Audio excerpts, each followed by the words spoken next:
Ganda tignan. Ito na kami sa plaza. Lamig. Oh, hindi ay init kaya. Mainit. High blood ka kasi. Ang ganda pala dito.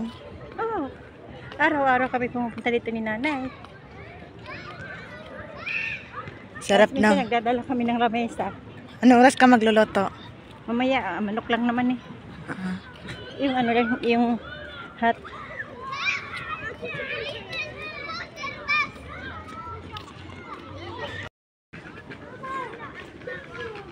Diyan kami kumakain.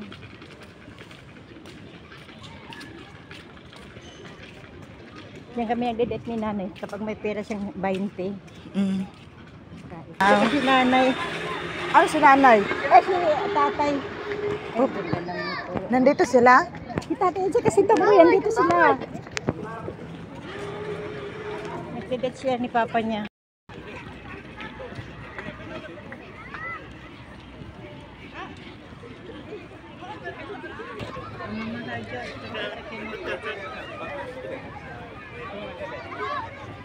Oh, military.